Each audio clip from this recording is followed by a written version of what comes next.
क्या तुम्हें पता है 500 साल पहले तुम आलू खाओगे स्पैम नहीं कर पाते, क्योंकि 500 साल पहले आलू इंडिया आया ही नहीं था यार। लेकिन फिर हम लोग समोसा भी नहीं खा पाते। तो सोचो कैसे लोग एक कंट्री से दूसरी कंट्री, कैसे फूड एक कंट्री से दूसरी कंट्री ट्रेवल किया। इन्हीं सारी चीजों को समझाने के लिए मैं Siddharth Sharma class in history का एक बहुत इंपॉर्टेंट चैप्टर लेकर आ गया हूं। चैप्टर का नाम है the making of global world. दोस्तों आज के इस वन शॉट के अंदर हम पूरे चैप्टर को डिटेल में पढ़ेंगे, ना केवल डिटेल में पढ़ेंगे, साथ साथ कुछ क्वेश्चंस भी प्रैक्टिस करेंगे और पीवाईक्यूज भी देखेंगे। दोस्तों इस चैप्टर को शुरू करने से पहले आप लोगों को टाइमलाइन के बारे में पता होना चाहिए। टाइमलाइन क्या होता है सर? दोस्तों यहां पर जो बीचों बीच में आप जीरो देख रहे हो, इसे कहा जाता है बर्थ ऑफ जीसस क्राइस्ट। यानी कि ये वो वक्त है जब जीसस क्राइस्ट जी पैदा हुए थे, बर्थ ऑफ जीसस क्राइस्ट। और इनसे पहले का जो समय होता है उसे कहा जाता है बिफोर क्राइस्ट, जिसे हम लोग शॉर्ट में अक्सर बीसी कहते हैं दोस्तों। इनके बाद का जो समय होता है उसको हम लोग शॉर्ट में कहते हैं एडी। भारत देश में बहुत सारे टीचर्स एडी को आफ्टर डेथ पढ़ा देते हैं, लेकिन AD is not after death, AD is anno domini. Anno domini जो है वो एक लैटिन वर्ड है जिसका मतलब होता है in light of our Lord. यानी कि क्रिश्चियन लोगों का यह मानना है कि जीरो के बाद का जितना भी वक्त आया है वो हमारे लॉर्ड के आशीर्वाद के अंदर गया है, इसलिए इसके बाद वाला सारा in light of our Lord है। दोस्तों क्लियर हो गया? अब अगर हम बात करें यहां पर, अगर हम इस टाइमलाइन को थोड़ा और समझें तो आपको पता होगा कि इस टाइमलाइन में जैसे जैसे आप आगे जाते जाओगे आपको पता चलेगा कि यहां पर इस्लाम का जन्म हुआ, इसके और आगे जाओगे तो मुगल्स आए, इसके और आगे जाओगे तो ब्रिटिशर्स आए। आज चल रहा है 2026 एडी और श्री श्री सिद्धार्थ जी शर्मा आप लोगों को पढ़ा रहे the making of global world. नहीं सर 2026 होता है, 2026 एडी नहीं होता। अरे मुन्ना अब जितने भी साल आएंगे वो सब की सब एडी में आएंगे, इसलिए अब हमने एडी पीडी लगाना छोड़ दिया है दोस्तों। तो यहां पर आपके ये टाइमलाइन के बारे में पता होना चाहिए। अब बहुत सारे लोग थे वो इस बात को लेकर डिबेट करने लगे कि यार हम क्यों भी जीसस क्राइस्ट के बारे में पढ़े, हम तो हिंदू हैं, हम तो मुस्लिम हैं, हम तो जैन हैं, हम तो बुद्धिस्ट हैं, हम क्यों क्राइस्ट के हिसाब से टाइमलाइन को पढ़े। तो दोस्तों इसका एक दूसरा वर्जन निकाला गया जिसमें कहा गया कि एनो डोमिनी को आप कॉमन एरा बोल सकते हो, कॉमन एरा यानी कि सीई, और इससे पहले वाला जो टाइम है इसे आप before common era, before common era बोल सकते हो, यानी कि बीसीई बोल सकते हो। तो इस तरीके से आप दोनों चीजें समझ सकते हो, चाहे आप बीसी बोलो या बीसीई बोलो दोनों चीजें सेम है, और उसी तरीके से चाहे आप एडी बोलो या सीई बोलो दोनों चीजें सेम है दोस्तों। अब आपको क्या पता है दुनिया में पहले के टाइम पे 4 एंशिएंट सिविलाइजेशन हुआ करती थी, जिसमें सबसे पुरानी सिविलाइजेशन जो थी उसका नाम था मेसोपोटामियन सिविलाइजेशन। आज जो आपको ईरान और इराक नाम के देश देखने को मिल रहे हैं, इनकी बॉर्डर पे मेसोपोटामियन सिविलाइजेशन पाई जाती थी। यह सिविलाइजेशन 3500 बीसीई के टाइम की सिविलाइजेशन है, यानी कि यह सिविलाइजेशन आप लोगों को दोस्तों कहीं ना कहीं यहां पर देखने को मिलेगी, 3500 बीसीई में देखने को मिलेगी। सोचो कितनी पुरानी, 2026 साल तो यहां पे पीछे जाओगे तब जीरो आएगा, और उसके बाद 3500 साल और पीछे जाना पड़ेगा। इतनी पुरानी थी हमारी मेसोपोटामियन सिविलाइजेशन। इसके बाद हम आगे जाते हैं, आ जाते हैं इजिप्शियन सिविलाइजेशन पे। As the name suggest, Egyptian civilization modern day जहां इजिप्ट है दोस्तों, वहां पे इजिप्शियन सिविलाइजेशन हुआ करती थी। आप लोगों ने सुना होगा कि इजिप्ट के अंदर बहुत सारे पिरामिड्स हैं, फेरोज, ममीज, वो सब कहानी सुन रखी होगी, वो सब इजिप्शियन सिविलाइजेशन की। ये मेसोपोटामियन के थोड़ा बाद स्टार्ट हुई थी, यानी कि 3100 बीसी के आसपास स्टार्ट हुई थी। फिर एक ऐसी सिविलाइजेशन जो भारत से शुरू हुई थी जिसका नाम था इंडस वैली सिविलाइजेशन। आज अगर इंडस वैली सिविलाइजेशन की बात करें तो इंडिया और पाकिस्तान की बॉर्डर पे इंडस वैली सिविलाइजेशन पाई जाती थी। इंडस वैली सिविलाइजेशन के जितने भी बड़े बड़े शहर हैं, आपने बहुत सारे शहरों का नाम सुना होगा, चनुदारो, मोहनजोदारो, हड़प्पा, ये सबके सब इंडस वैली के पार्ट आ जाते हैं।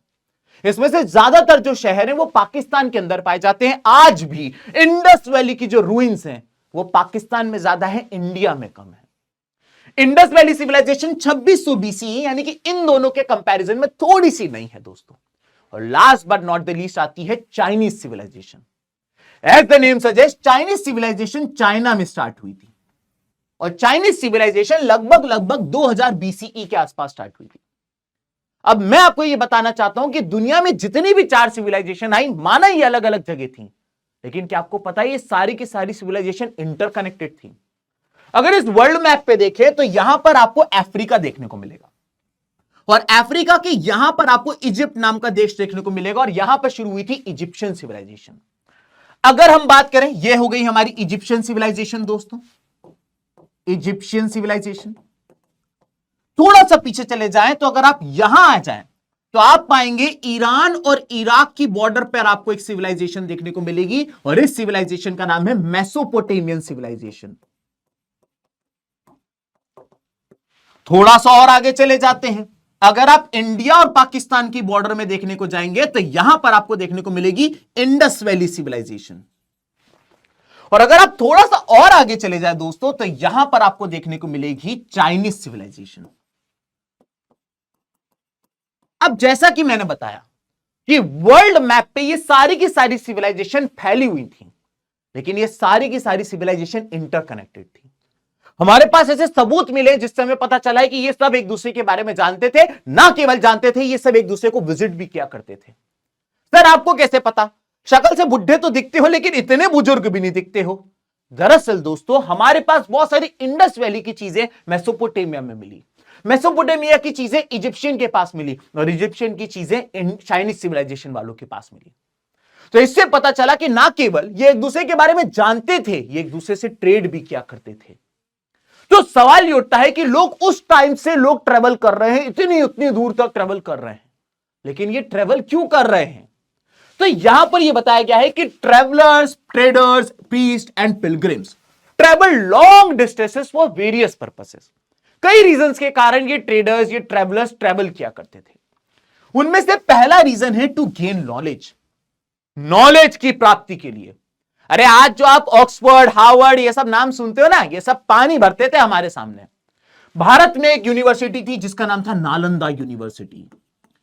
यह भारत के बिहार में पाई जाती थी। इस नालंदा यूनिवर्सिटी में पढ़ने के लिए दुनिया जहान से लोग आते थे। आज जैसे हम लोग अमेरिका जाते उस टाइम पे वहां के लोग यहां आके पढ़ाई करा करते थे। उसी तरीके से पाकिस्तान में एक यूनिवर्सिटी थी जिसका नाम था तख्तिला यूनिवर्सिटी। तो लोग नॉलेज के लिए ट्रेवल किया करते थे। साथ ही साथ बताया गया कि लोग और अपॉर्चुनिटीज के लिए ट्रेवल किया करते थे। अब मैं जैसे भोपाल से हूं, लेकिन आज से 1 साल पहले मैं अपॉर्चुनिटी के लिए कर्नाटका की कैपिटल बेंगलुरु गया। आज मैं अपॉर्चुनिटी के लिए उत्तर प्रदेश के शहर नोएडा में रह रहा हूं। तो लोग एक अपॉर्चुनिटी के लिए, एक बेहतर अपॉर्चुनिटी के लिए भी एक जगह से दूसरी जगह जाते हैं। तीसरी चीज बताई गई है for religious and spiritual fulfilment. लोग रिलीजियस पर्पस के लिए ए पॉइंट से बी पॉइंट जाते हैं। फॉर एग्जाम्पल अगर हम इस्लाम की बात करें तो इस्लाम के अंदर 5 पिलर होते हैं दोस्तों। इस्लाम के अंदर 5 पिलर होते हैं। उन 5 पिलर में से एक पिलर है कि आपको अपनी जिंदगी में एक बार हज पे जाना है। व्हाट इज हज? हज जो होती है ये एक स्पिरिचुअल जर्नी होती है जब आपको सऊदी अरेबिया के शहर मक्का और मदीना जाना होता है। तो जब आप सऊदी अरेबिया के शहर मक्का और मदीना चले जाते हो तो आपका हज कंप्लीट हो जाता है। पूरी दुनिया के मुस्लिम्स आज ट्रेवल करते हैं सऊदी अरेबिया में जिंदगी में एक बार, चाहे वो अमीर हो चाहे वो गरीब हो, ताकि वो अपना स्पिरिचुअल फुलफिलमेंट कर सके। और लास्ट बात बताई गई है टू एस्केप इल ट्रीटमेंट। कई बार जब आप एक किसी कंट्री में रहते थे, किसी सिटी में रहते थे, किसी स्टेट में रहते थे, तो हो सकता है आपके साथ वहां पे दुर्व्यवहार किया जाता हो। आपकी स्किन के कारण, आपके रिलीजन के कारण, आपकी बोली के कारण आप लोगों को वहां से हटाया जा रहा है, मारा जा रहा है या कन्वर्ट किया जा रहा है। तो एक इल ट्रीटमेंट से भागने के लिए भी लोग एक पॉइंट से बी पॉइंट जाते थे।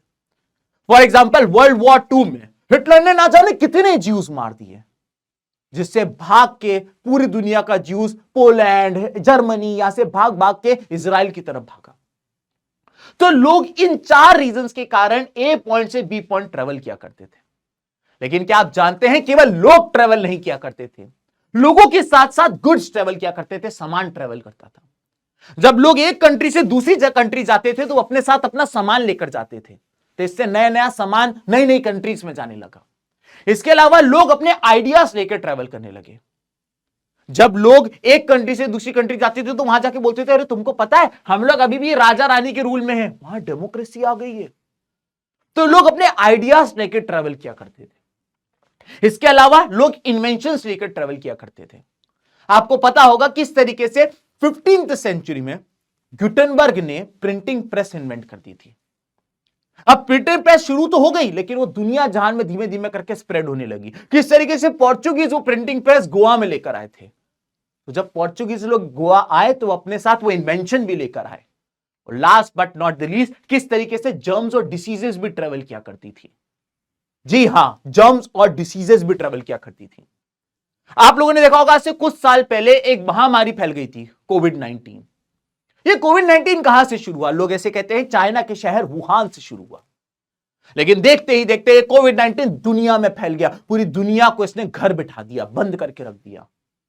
देखा आपने किस तरीके से जर्म्स ट्रेवल किए, किस तरीके से इंफेक्शंस ट्रेवल किए, और यही चीज बताई गई है कि लोगों के साथ ये भी ट्रेवल करता था। जब ये सारी ट्रेवल हो ही रहे थे तो एक बहुत ही इंपॉर्टेंट रूट के बारे में मैं आपको बताना चाहता हूं, जिसका नाम है सिल्क रूट।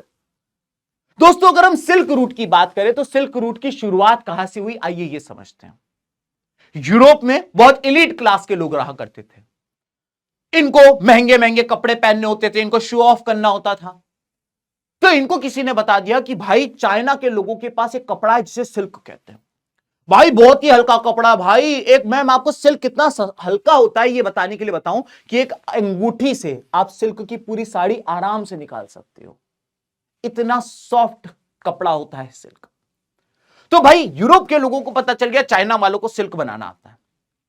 तो जैसे सारी दुनिया को लगता था जैसे कॉटन उगाया जाता है, जूट उगाया जाता है, वैसे ही सिल्क भी उगाया जाता होगा।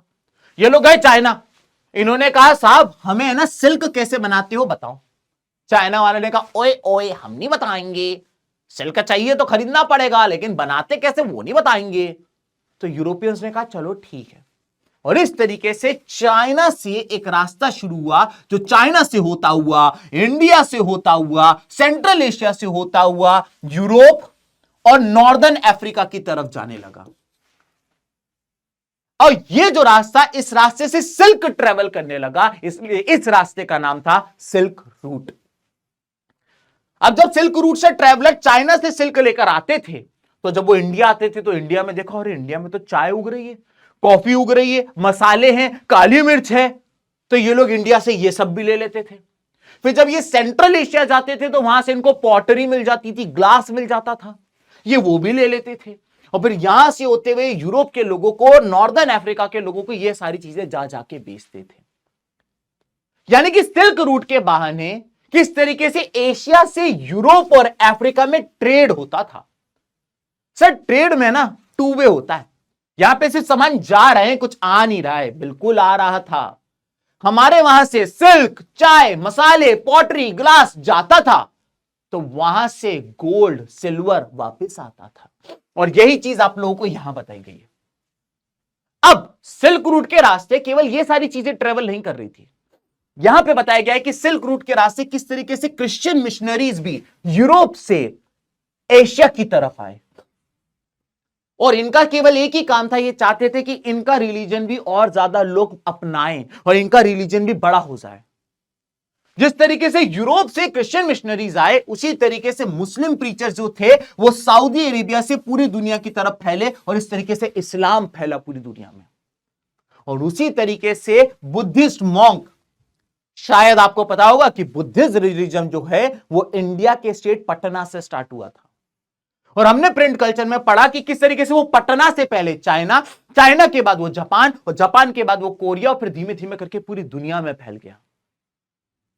ये बुद्धिज्म जो इंडिया से स्टार्ट हुआ था, ना केवल वो ईस्ट की तरफ गया, वो वेस्ट की तरफ भी गया।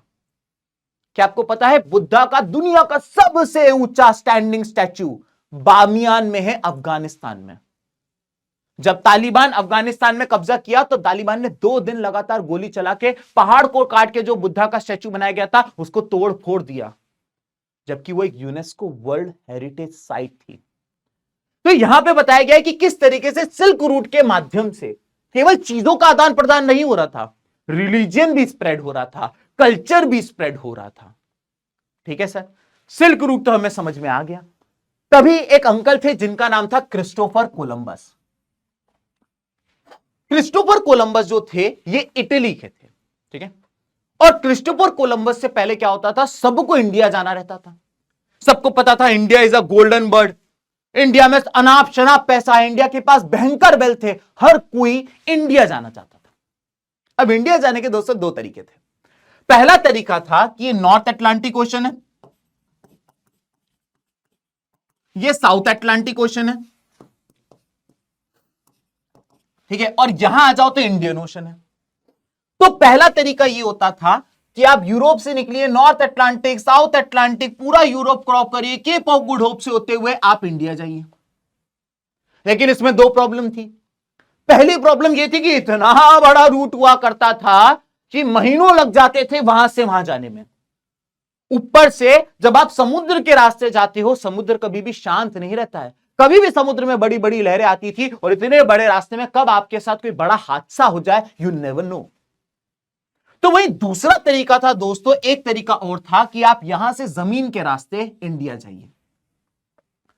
लेकिन जब ये जमीन के रास्ते इंडिया जाते थे और चाइना से सिल्क, इंडिया से चाय और मसाले, और ऐसे करके यूरोप जाते थे, तो जिस भी कंट्री से ये वापस जाते थे वो कंट्री वाले कहते थे क्या लेके जा रहे हो, क्या लेके जा रहे हो।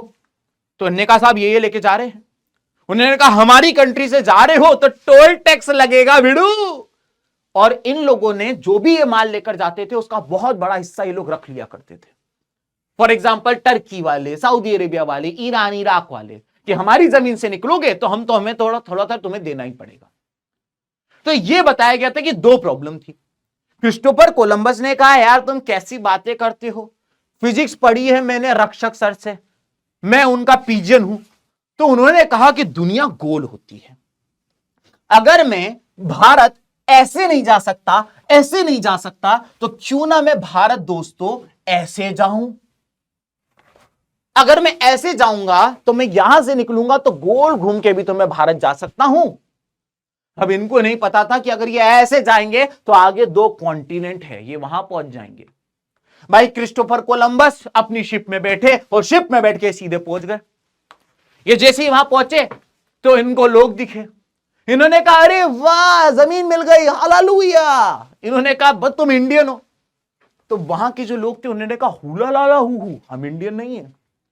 उन्होंने कहा क्रिस्टोफर कोलंबस ने बहुत खुश था, बोले तुमको ही नहीं पता तुम इंडियन हो, तुम्हारे पास आधार कार्ड नहीं है क्या।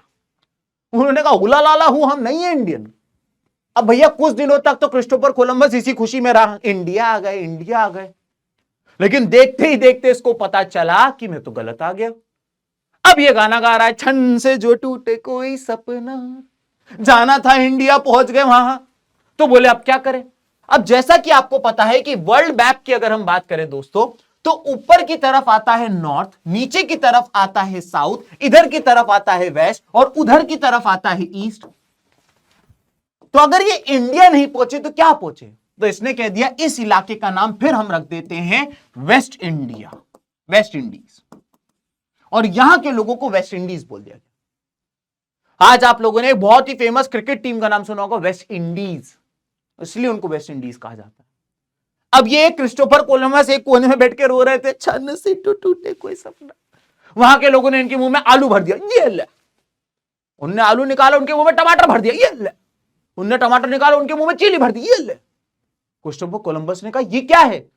बोले ये आलू है, ये टमाटर है, ये चिली है, ये सोया है, ये पीनट है। क्रिस्टोफर कोलंबस ने कहा यार ये तो मैंने कभी देखा ही नहीं, क्यों ना मैं इसको ले जाता हूं यहां से वापस और यूरोप के लोगों को खिलाता हूं, पैसा ही पैसा होगा। और अभी ट्रैक चेंज हो गया, छन्न से टूटा कोई सपने से बन गया, ऊपर वाला जब भी देता देता छप्पर पाड़ के। और इस तरीके से क्रिस्टोफर कोलंबस अपने साथ अमेरिका से जब वापस गए तो अपने साथ पोटाटो, टमाटो, सोया, ग्राउंडनट, चिलीज, ये सब वो यूरोप लेकर पहुंचे। इससे पहले ये सारी चीजें यूरोप में नहीं खाई गई थी, तो पहले यहां से ये चीजें यूरोप गई और फिर यूरोप से ये चीजें इंडिया आई। आज से 500 साल पहले ही ये सारी चीजें, आलू टमाटर इंडिया आया है। सोचो कभी कभी कि आलू टमाटर नहीं आया होता तो तुम्हारी मम्मी रोज रात को आलू टमाटर के सब्जी पराठे बना रही हैं, उससे हम बच सकते थे। हम उसकी जगह इडली सांभर खाते हैं, क्या कहते हो, है ना, पिज्जा खाते हैं। लेकिन कोई बात नहीं, आलू टमाटर आ गया इंडिया। जिस तरीके से ये सारी चीजें वहां गई, अमेरिका से यूरोप गई, क्या आपको पता है उसी तरीके से चाइना का नूडल जो था वो वेस्टर्न कंट्री में जाके स्पैगेटी बन गया। अब अगर आज मैं आपसे बोलूं दुनिया का सबसे फेमस पास्ता कहाँ है, तो तुम बोलोगे सर सबसे फेमस पास्ता कैसी बातें कर रहे हो, इटली का है। लेकिन मैं तुमको बताऊं, इटली वालों ने पास्ता का इन्वेंशन नहीं किया है। पास्ता की शुरुआत सऊदी अरेबिया से हुई थी, जो इटली जाके सिसिली में सबसे पहले पहुंचाया गया था। तो जैसे आज लोग ट्रेवल करते हैं, आइडियाज ट्रेवल करते हैं, आज से कई सौ साल पहले खाना ट्रेवल किया गया दोस्तों। लेकिन क्या तुमको पता है, इसी आलू के कारण एक बार 10 लाख लोग मारे गए थे। सर ये नहीं हो सकता, आलू इतना बुरा नहीं हो सकता सर, आलू तो इतना अच्छा दिखता है, प्यारा सा दिखता है, जस्ट आपकी तरह। लेकिन इसी आलू के कारण 10 लाख लोग मारे गए थे। आइए इसके बारे में जानते हैं। यहां पर आपके सामने अगला टॉपिक आ जाता है, the great Irish famine. Sir आपने अपनी फोटो क्यों लगा रखी, फिर तुम पर्सनल हुए। मैं इतना दुबला भी नहीं हूं यार, तुम तो बहुत ही मेरे को आजकल ऐसा करते हो। यह है द ग्रेट आयरिश फेमाइन। हुआ यह कि भाई समय था 1845 से 1849 का। हम कहां की बात कर रहे हैं, हम बात कर रहे हैं आयरलैंड की। आयरलैंड कहां पड़ता है दोस्तों, आयरलैंड की बात कर रहे हैं। वर्ल्ड मैप कहां गया हमारा, वर्ल्ड मैप, चलो कोई बात नहीं, वर्ल्ड मैप आगे बता दूंगा आयरलैंड कहां पर है। तो जब क्रिस्टोफर कोलंबस अपने साथ आलू लेके आयरलैंड पहुंचा, तो आयरलैंड के लोगों को मजा आ गया। बोले क्या आइटम लाए हो यार, क्योंकि उससे पहले वहां के लोगों को फैट की कमी हो गई थी, क्योंकि फैट के लिए नॉनवेज खाना पड़ता था, और नॉनवेज अमीर लोग अफोर्ड कर पाते थे, तो गरीब लोगों के पास फैट नहीं होता था। तो आयरलैंड के लोगों को जब आलू मिला, उनको मजा आ गया। उनने कहा इसको उबाल के भी खा सकते हैं, इसको फ्राई करके भी खा सकते हैं, इसको बेक करके भी खा सकते हैं, ये तो बहुत ही बढ़िया चीज है। और ना केवल इससे इनको स्वाद भी मिल रहा था, इनकी न्यूट्रिशनल रिक्वायरमेंट भी फुलफिल हो पा रही थी। तो आयरलैंड के लोगों ने सारी खेती छोड़ के सिर्फ आलू आलू आलू उगाना शुरू कर दिया। लेकिन एक बार कुछ ऐसा हुआ कि आयरलैंड के अंदर जो आलू के खेत थे, उसमें कोई बीमारी फैल गई और पूरी की पूरी फसल बर्बाद हो गई। अब जब फसल बर्बाद हो गई, इनने और कुछ तो उगाया नहीं था, सारी आलू की फसल बर्बाद हो गई, और खाने की कमी के कारण आयरलैंड के 10 लाख लोग मारे गए। This is known as the great Irish famine. सोचो, आलू के कारण 10 लाख लोग मारे गए। ठीक है सर, ये तो हमें समझ में आ गया। अब यहां पर आ जाते हैं हम लोग अगले टॉपिक पे, जो कि है कॉन्क्वेस्ट, डिसीज एंड ट्रेड। ये टॉपिक बहुत इंटरेस्टिंग है, पता है, ये पूरे चैप्टर ही बहुत इंटरेस्टिंग है। तुम बस सुनते रह जाओगे, तुमको मजा आ जाएगा दोस्तों।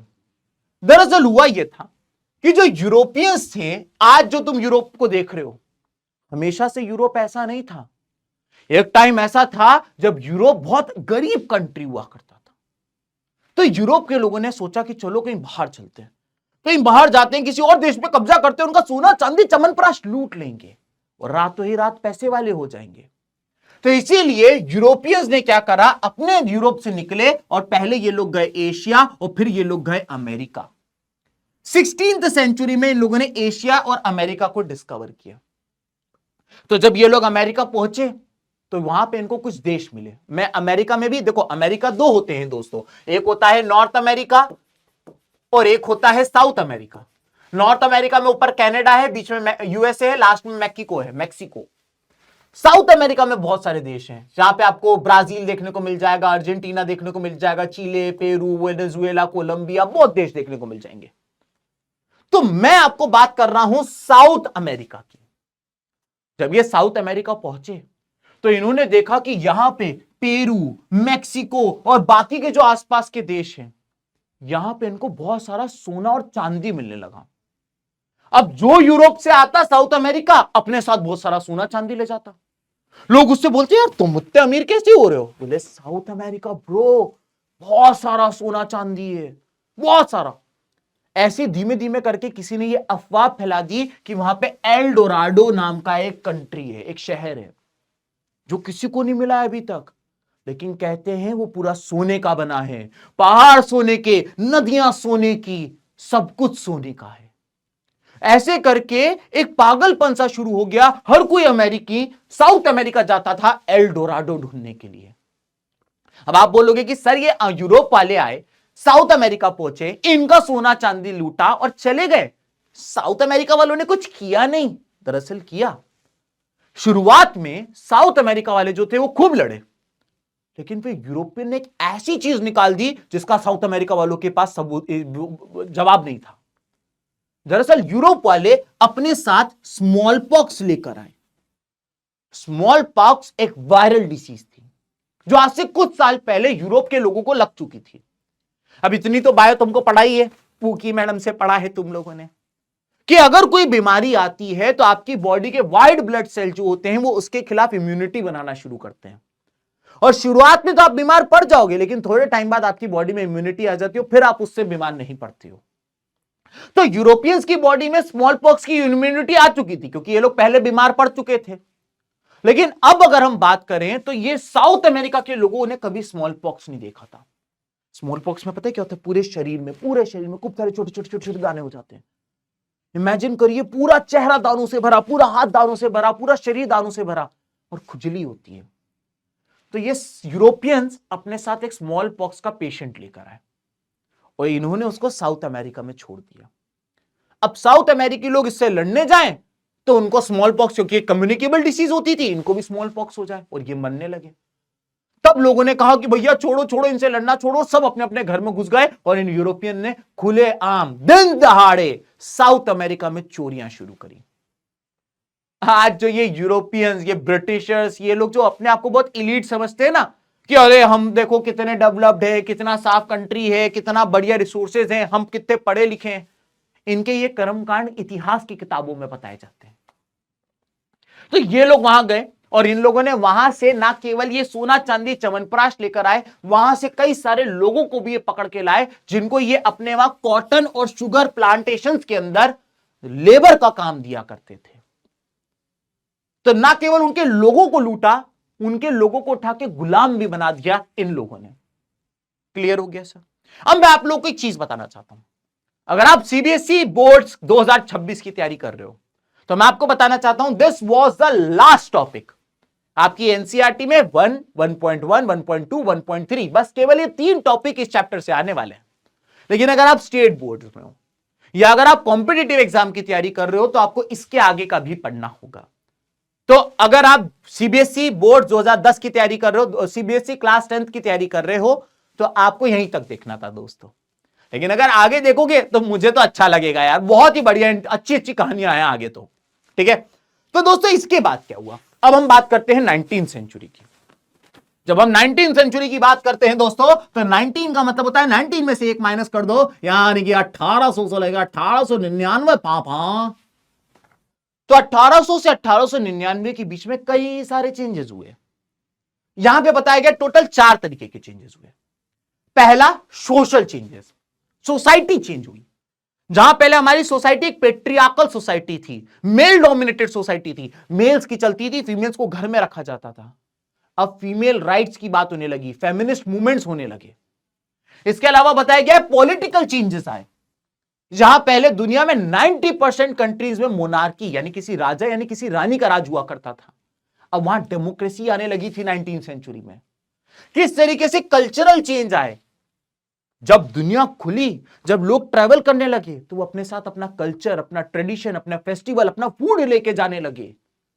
और लास्ट किस तरीके से इकोनॉमिकल चेंजेस आए, जब दुनिया खुला तो लोग, चाइना और इंडिया के लोगों ने सिल्क रूट के माध्यम से खूब पैसा कमाया। वो बात अलग है कि बाद में हम गुलाम भी बन गए, लेकिन शुरुआत में हमने खूब पैसा भी बनाया, हम अमीर हुए बहुत सारे। किस तरीके से साउथ अमेरिका का कितना सारा सोना चांदी उठा के ले गए, वो बेचारे गरीब हो गए। तो इकोनॉमिकल चेंजेस आए।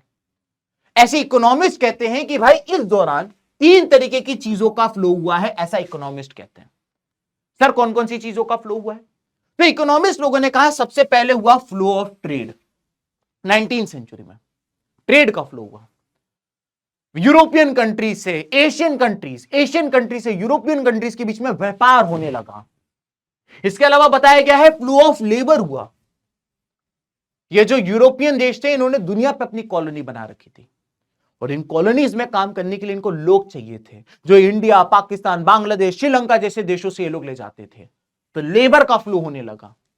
इसके अलावा बताया गया है फ्लो ऑफ कैपिटल होने लगा, यानी कि इसी दौरान बहुत सारा पैसा एक जगह से दूसरी जगह और दूसरी जगह से तीसरी जगह फ्लो होने लगा। एक अनुमान बताया जाता है कि ब्रिटिशर्स ने जितने टाइम भारत में रूल किया, $45 ट्रिलियन भारत से लूटे हैं। Can you imagine bro? 45 trillion dollars. ये नंबर कितना है मैं तुमको बताता हूं। आज की तारीख में ग्लोबल जीडीपी है 105 ट्रिलियन डॉलर की।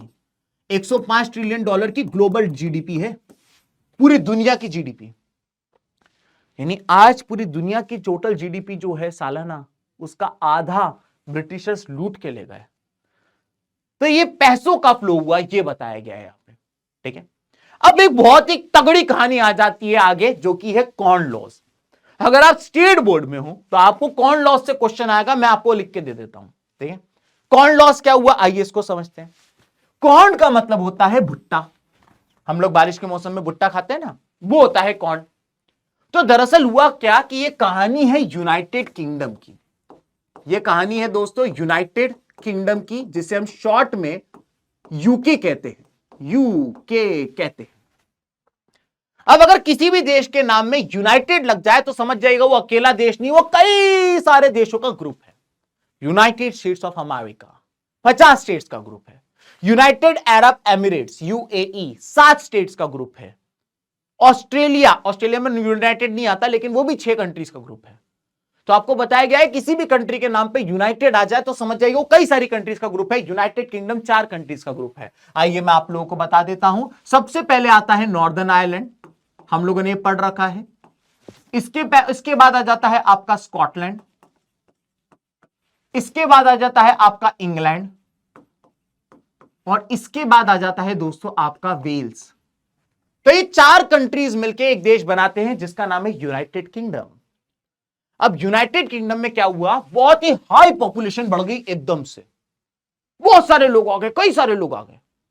अब जब बहुत सारे लोग आ जाएंगे तो उनको खाना चाहिए भाई, जितने लोग उतना खाना चाहिए। और यूनाइटेड किंगडम के लोग बहुत सारा कॉर्न खाते थे, भुट्टा खाते थे। अब ये इतना सारा कॉर्न खाते थे, इतना सारा भुट्टा खाते थे, तो यहां पर क्या हुआ, जो लैंड ओनर्स थे, यहां पे सिंपल सी बात समझिएगा कि जो इतना सारा भुट्टा खाते थे कि इतना भुट्टा इनके देश में उगता ही नहीं था। तो ज्यादातर यूनाइटेड किंगडम में बिकने वाला जो भुट्टा था, या तो वो ऑस्ट्रेलिया से आता था, या तो वो फ्रांस से आता था, या तो वो स्पेन से आता था। तो उस टाइम के जो राजा थे, मेरे ख्याल से उस टाइम पे उनके राजा का नाम था जॉर्ज III। तो उनके जो किसान थे अपने राजा के पास गए, बोले राजा साहब, राजा साहब। राजा ने कहा व्हाट हैपेंस। उन्होंने कहा राजा साहब हमारे लोग जो है कॉर्न खाते हैं। बोले yes I also like corn bro. उन्होंने कहा राजा साहब लेकिन ये जो कॉर्न है ना ये बाहर से आ रहा है। तो बोले what is the problem in this. तो उन्होंने कहा सर हम पैसे देते हैं, कॉर्न लेते हैं, इससे क्या होता है ऑस्ट्रेलिया वालों का फायदा हो रहा है, उनको पैसा मिल रहा है, स्पेन वालों का फायदा हो रहा है, उनको पैसा मिल रहा है, हमारा नुकसान हो रहा है, हमारा पैसा बाहर जा रहा है। तो राजा ने कहा so what should we do. तो उन्होंने कहा कि राजा साहब कॉर्न के इंपोर्ट के ऊपर लगा दो बैन, अब बाहर के देश हमारे वहां कॉर्न नहीं बेचेंगे। तो राजा साहब ने कहा फिर हमारे देश के लोग तो भूखे मर जाएंगे ब्रो। उन्होंने कहा नहीं भूखे मरेंगे सर, हम बनाए, हम उगाएगा ना कॉर्न, हम उगाएगा ना। राजा ने कहा गुड आइडिया। इससे क्या होगा, देश के लोगों को कॉर्न चाहिए और वो कॉर्न देश का किसान उगाएगा, तो देश का पैसा देश में रहेगा, देश के बाहर नहीं जाएगा। राजा को ये बहुत बढ़िया लगा, राजा ने कहा गुड आइडिया ब्रो, और राजा ने कॉर्न के इंपोर्ट के ऊपर लगा दिया बैन। अब क्या हुआ, जब कॉर्न के ऊपर बैन लगा दिया इंपोर्ट के ऊपर, तो जिन किसानों ने कहा था हम उगाएंगे हम उगाएंगे हम उगाएंगे, वो अपने वादे से मुकर गए। वो उतना कॉर्न उगा ही नहीं पाए जितने कॉर्न की रिक्वायरमेंट थी। अब जब मार्केट में कोई चीज कम हो जाएगी तो उसके दाम बढ़ जाएंगे, और उसके जब दाम बढ़ जाएंगे तो उसी को कहा जाता है एग्जॉर्बिटेंट, इंग्लिश #अनुराग सर। तो ये एग्जॉर्बिटेंट प्राइस हो गए इनके, एकदम अनरियल प्राइस हो गए। अब आम पब्लिक गई राजा के पास, राजा डरा हुआ, व्हाट हैपेंड दिस टाइम। बोले ये क्या बात हुई, तुमको पता है हमारे पास खाने को नहीं है, इतना महंगा हो गया है बाहर कॉर्न। बोले हाँ हाँ गलती हो गई। बोले तुम्हारे कारण हुआ है, क्योंकि तुमने कॉर्न के इंपोर्ट पे बैन लगा रखा था। तो राजा ने कहा हाँ गलती तो हो गई, अब क्या करूं। तो लोगों ने कहा ये जो कॉर्न के इंपोर्ट पे बैन लगा है, इस बैन को रिपील करो और देश में जो बाहर से कॉर्न आता था उसे आने दो। राजा ने कहा ओके ओके, गुस्सा मत करो, मारो मत। और राजा ने तुरंत कॉर्न लॉस के ऊपर जो बैन लगा रखा था, कॉर्न के इंपोर्ट के ऊपर जो बैन लगा रखा था, उसको रिपील कर दिया, उस बैन को इन्होंने हटा दिया। अब जैसे ही उन्होंने ये बैन हटा दिया लोकल्स के प्रेशर में आके, तो यहां पे बताया गया है कि आगे जाके इतना सारा कॉर्न ब्रिटेन के अंदर, यूनाइटेड किंगडम के आने लगा कि यूनाइटेड किंगडम का किसान ने कहा अब हम उगा ही नहीं रहे कॉर्न, इतना कॉर्न आ गया, इतना कॉर्न आ गया कि एकदम कूड़े के भाव बिक रहा था कॉर्न, इतना सारा कॉर्न आने लग गया एकदम से। तो उनके जो किसान थे, यूनाइटेड किंगडम के जो लोकल किसान थे, उन्होंने कहा अब हम कॉर्न नहीं उगा रहे हैं, और वो सबके सब जो थे वो सबके सब इंडस्ट्रियलाइजेशन करने लगे, वो सब इंडस्ट्रीज में काम करने लगे। तो ये चीज यहां पे बताई गई है। क्या आप लोग को कॉर्न लॉस समझ में आ गया?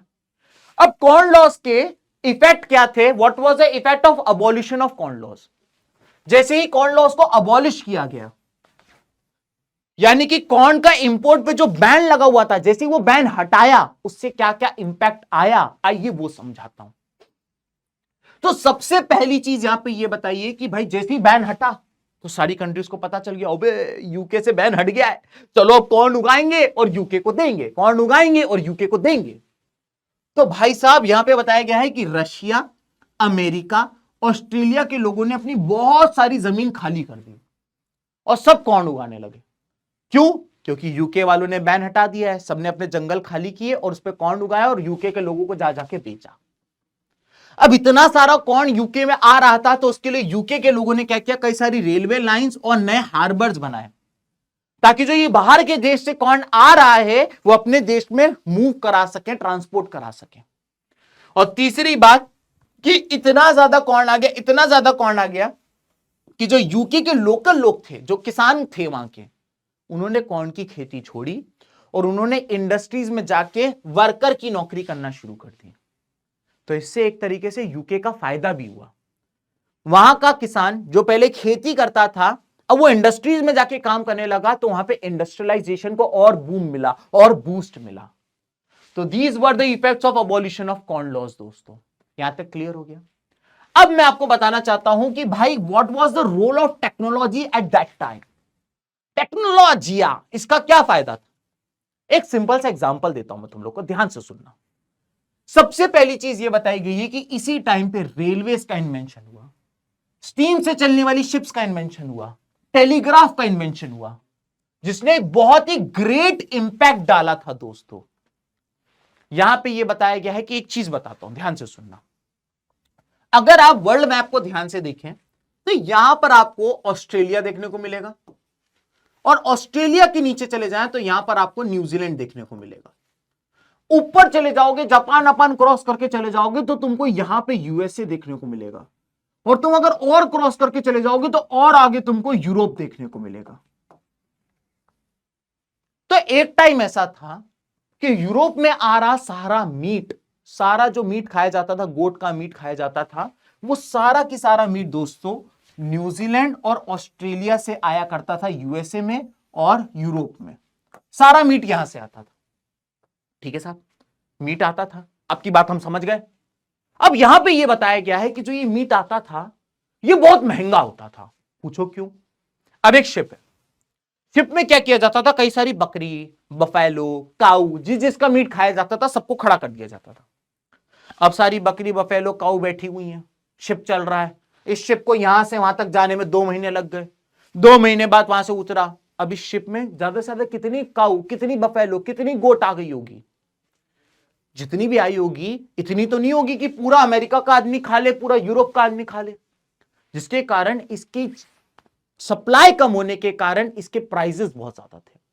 सिर्फ अमीर आदमी जो था वो सब ये खा सकता था, क्योंकि इतना आता ही नहीं था। अब तुमने कहा सर आपकी भी तो मस्ती कम नहीं होती, मैंने कहा अब मेरी क्या गलती है? बोले गोट को मार के लेके जाओ ना, जिंदा लेके जाना है, टाइटेनिक में every night in my dreams, मार के ले जाओ। अब क्या होगा, जिंदा गोट होगी तो सिर्फ फ्लोर पर खड़ी होंगी, ऊपर की पूरी जगह वेस्ट हो जाएगी। लेकिन अगर तुम गोट को मार के ले जाओगे तो तुम उनको डब्बों में भर के एक के ऊपर एक के ऊपर एक के ऊपर एक के ऊपर एक पूरे कमरे को भर दोगे। लेकिन इसमें प्रॉब्लम थी, उस टाइम पे रेफ्रिजरेशन का ओनली इन्वेंशन हुआ था। तो अगर ये शिप में तुम मीट को काट के न्यूजीलैंड से यूरोप लेकर जाओगे तो इस 1-2 महीने के टाइम पीरियड में वो मीट सड़ जाने वाला था। तो रेफ्रिजरेशन ना होने के कारण इनके पास ऑप्शन ही नहीं था, इनको सारे लाइव स्टॉक जो थे वो जिंदा लेकर जाने पड़ते थे ऑस्ट्रेलिया और न्यूजीलैंड से। लेकिन फिर यहां पे बताया गया है कि किस तरीके से आगे जाके रेफ्रिजरेशन का इस्तेमाल हुआ, और रेफ्रिजरेशन जब आया तो ये जिंदा कैटल्स की जगह काट के मीट को ले जाना शुरू किया गया, जिससे ज्यादा मीट जाने लगा तो गरीब आदमी भी मीट को खाने लगा। तो ये रोल ऑफ टेक्नोलॉजी बताया गया है दोस्तों। क्लियर हो गया? लेकिन एक मैं आपको चीज बताना चाहता हूं, जब टेक्नोलॉजी आ गई, स्टीमशिप आ गए, रेलवे लाइंस आ गई, तो ये गोरों ने, ये यूरोपियंस ने अपने देश से निकल के छोटे गरीब लेस पावरफुल देशों पे जा जाके हमला करना शुरू किया। उनके ऊपर कब्जा कर लेते थे, उनके रिसोर्सेज लूट लेते थे, उनको मारते थे, उनको अपना गुलाम बना लेते थे। तो यहां पर यही बात बताई गई है कि जैसे जैसे ट्रेड का एक्सपेंशन होता जा रहा था, लोगों की फ्रीडम खत्म होती जा रही थी। ब्रिटिशर्स भारत आए और भारत की आजादी को खत्म कर दिया। 100-150 साल हम फिर हम आजादी के लिए लड़े, हमें को हमारी कमर तोड़ के रख दी, हमारे देश में हमको ही गुलाम बना दिया। यहां पे बताया गया है कि किस तरीके से 1885 में सारे बड़े बड़े यूरोपियन कंट्रीज जो थी ये बर्लिन में मिली, और बर्लिन में इन लोगों ने मिलकर डिसाइड किया यार अपन लोग आपस में क्यों लड़ रहे हैं, दुनिया तो बहुत बड़ी है, एक काम करते हैं बंटवारा कर लेते हैं। अफ्रीका में ये कंट्री मेरी, तेरी कंट्री ये वाली बरोबर, मेरी हमें इंडिया में ये वाली, एशिया में ये वाली कंट्री मेरी, तेरी वाली कंट्री बरोबर। भैया बर्लिन में बैठ के कंट्रीज बांट रहे हैं आपस में, जैसे इनके पिताजी जब माताजी की वो कंट्रीज थी, इन लोगों ने इस तरीके से कंट्रीज बांट डाली दोस्तों। यहां पे बताया गया है कि किस तरीके से जब ये कंट्री को मार लेते थे, उस पर कब्जा कर लेते थे। फॉर एग्जाम्पल ये लोग अफ्रीका पहुंचे, अब जब ये लोग अफ्रीका पहुंचे, अफ्रीका के लोगों को गुलाम बना दिया। अब अफ्रीका में इनको खेती करनी है, अब अफ्रीका के लोगों से कह रहे हैं आओ लेबर करो, तो अफ्रीका के लोगों ने कहा और कुछ, पहले तो तूने हमारा देश कब्जे में ले लिया, अब तू हमको कह रहा गड्ढा खोदो, पागल आगल है क्या, हम तेरे लिए क्यों लेबर का काम करें। तो इन्होंने कहा कि आपको लेबर का काम नहीं करोगे, हमारे वहां गड्ढा नहीं खोदोगे, बोले नहीं खोदेंगे। तो इन्होंने देखो क्या चालाकी करी, सबसे पहले इन्होंने क्या करा, लोगों के ऊपर हैवी टैक्स लगा दिया। अब अफ्रीका की पब्लिक वैसे ही गरीब, उनसे कह रहे टैक्स दो, वो कह रहे हमारे पास है ही नहीं, कहां से दे, बोले टैक्स नहीं है, बोले नहीं है, बोले हमारे लिए गड्ढा खोदोगे हम तुम्हें पैसे देंगे, उस पैसे को तुम हमें टैक्स में दे देना। सोचो, खुद ने पैसा दिया और उसी पैसे को वापस ले लिया, ऑप्शन ही नहीं है। बोले अगर नहीं देंगे तो बोले जेल में डाल देंगे, मरवा देंगे। अब वो बेचारा गरीब गड्ढा खोद रहा है, उसके बदले 100 रुपए मिले, 90 रुपए टैक्स दे दिया, 10 रुपए की उसकी कमाई हुई है। इसके बाद क्या करा इन्हें, इनहेरिटेंस लॉ चेंज कर दिए। अफ्रीका में बहुत सारे ऐसे लोग थे जिनके पास पुश्तैनी जमीन थी, दादा पापा सबकी जमीन थी, बोले क्या टैक्स चाहिए, मुंह पर मार देंगे। कहां से लाए गुरु, ब्रिटिशर्स ने कहा गुरु ये टैक्स कहां से लाए, अबे बोले पुश्तैनी जमीन है, समझा, कितना चाहिए तू ये बोल। तो इन्होंने क्या करा, लॉ ऑफ इनहेरिटेंस चेंज कर दिए। अब बाप की प्रॉपर्टी बेटे की नहीं होगी। वो कह रहा भाई ये क्या बात हुई, ये मेरी जमीन है, बोले अब नहीं थी, अब हमारी हो गई। अब वो कह रहा है ये क्या हुआ, रातों रात चेंज, देखते देखते वक्त बदल दिए, जज्बात बदल दिए आपने। बोले और एक और चीज, टैक्स दो। बोले यार टैक्स कहां से दूं, मेरा इकलौता सोर्स ऑफ रेवेन्यू जो मेरी जमीन थी तुमने वो भी ले ली। तो बोले नहीं दे पाओगे, बोले नहीं। तो बोले काम करो गड्ढा खोदो, यानी उसको भी लेबर बना दिया। यही नहीं, ये लोग क्या करते थे, माइन वर्कर्स जो थे, माइन में काम करने वाले जो लोग थे, उनको ये लोग बंदी बना देते थे। कहते थे कि माइन से तुम घर जाओगे ही नहीं, क्योंकि तुम घर जाओगे तो तुम वापस नहीं आओगे, हमें लेबर की कमी हो जाएगी। तो माइन वर्कर्स को कन्फाइंड कर देते थे, बेल्ट लगा के उनको अंदर जमा कर देते थे। तो इस तरीके से बताया गया है किस तरीके से ब्रिटिशर्स ने लोगों को लेबर में कन्वर्ट कर दिया था। अब मैं जो आपको अगली कहानी बताने जा रहा हूं रिंडरपेस्ट की, उससे पहले आपको वर्ल्ड मैप फिर से एक बार समझना पड़ेगा। यहां पर आपके पास वर्ल्ड मैप है दोस्तों, यहां पर आप देख सकते हो इंडिया, ठीक है। अब अगर आप इधर आ जाते हैं तो यहां पर आपको एक देश देखने को मिलेगा, ये वाला जो देश आप देख रहे हैं इसका नाम है सऊदी अरेबिया। ये है सऊदी अरेबिया। सऊदी अरेबिया के इधर आ जाते हैं तो यहां पर आपको एक कॉन्टिनेंट देखने को मिलेगा जिसका नाम है अफ्रीका। ये है आपके सामने अफ्रीका। अफ्रीका का जो ये वाला आप इलाका देख रहे हैं, ये वाला इसे हॉर्न ऑफ अफ्रीका कहा जाता है। इस इलाके को कहा जाता है हॉर्न ऑफ अफ्रीका। यहां पे कई बड़े बड़े देश हैं, जैसे कि एरिटेरिया, इथियोपिया, ये वाले देश आपको यहां देखने को मिलेंगे, हॉर्न ऑफ अफ्रीका के पास देखने को मिलेंगे। ये राइनोसोरस के हॉर्न जैसा नहीं दिखता, इसलिए इसको हॉर्न ऑफ अफ्रीका कहते हैं। अब यहां पर एक देश पड़ता है दोस्तों ऊपर की तरफ, ये जो आप देश देख रहे हैं ये वाला देश, इसका नाम है इटली। इसका नाम है इटली। अब अभी थोड़ी देर पहले मैंने आपको बताया था किस तरीके से बर्लिन में बैठ के इन लोगों ने, गोरों ने डिसाइड कर लिया था किसका क्या हिस्सा होगा। इटली वालों को हॉर्न ऑफ अफ्रीका का इलाका मिला। अब ये इटली वाले वहां पहुंचे, मामा मिया हम यहां आ गए हैं। तो जब ये यहां पहुंचे, इनको आदत थी बीफ खाने की, गाय का मीट खाने की, और यहां पर इतनी गाय थी नहीं।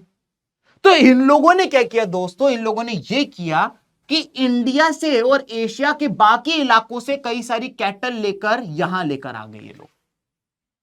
अब जो ये कैटल लेकर आए, उस कैटल में एक स्पेशल टाइप का वायरस था, और ये जो वायरस था, रिंडरपेस्ट जो था, ये सिर्फ कैटल में होता था, इंसानों में नहीं लगता था। तो इस तरीके से जो ये वायरस है, एशिया का कैटल यहां अफ्रीका में आया। अब एशिया के कैटल में ये वायरस बहुत पहले से था, तो उनकी बॉडी ने इम्यूनिटी बना रखी थी।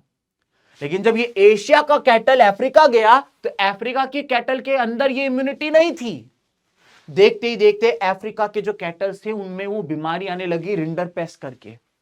और इस बीमारी के कारण अफ्रीका के 90% कैटल्स जो थे वो मर गए। 90% कैटल्स मरने लगे अफ्रीका के, जस्ट बिकॉज एक नया वायरस एशिया से अफ्रीका पहुंचा था। अब ये इटालियन लोग वहां गए, बहुत बुरा हुआ तुम्हारे साथ। उसने कहा हाँ मेरी गाय मर गई। बोले लाओ टैक्स दो। बोले पागल कैसी बातें कर रहा है, मेरी गाय मर गई, इकलौता सोर्स ऑफ इनकम था वो मर गया, तेरे को टैक्स की पड़ी है। बोले हाँ सो सॉरी, लेकिन टैक्स तो देना पड़ेगा। वो कह रहा है भाई कहां से दूंगा? तो बोले नहीं दे पाओगे? बोले नहीं दे पाऊंगा। बोले चलो फिर गड्ढा खोदो। इस तरीके से सोचो कितने क्रूअल थे ये लोग, कितने इमोशनली ये लोग वैसे हो रखे थे कि लोगों को उनके बुरे वक्त पे हेल्प करने की जगह किस तरीके से उनके साथ उनको निचोड़ा जाता था, एक्सप्लॉइट किया जाता था। ये आपका रिंडरपेस्ट वाला टॉपिक है। इसके अलावा एक और टॉपिक आपको एग्जाम में आ जाता है, वो इंडेंचर्ड लेबर का है। Sir what is indentured labour, आइए इसको समझते हैं। दोस्तों अगर आप इंडेंचर्ड लेबर की बात करें तो indentured labour is a kind of bonded labour bro, bounded labour. अब जैसे आज हम इंडियंस के अंदर एक वो है ना, ओ कनाडा जाएंगे, ओ ऑस्ट्रेलिया जाएंगे। अब भले वहां जाके हम टैक्सी चला रहे हैं या डिलीवरी बॉय बने हुए हैं, लेकिन हमें वहां जाने का एक वो हो रखा है।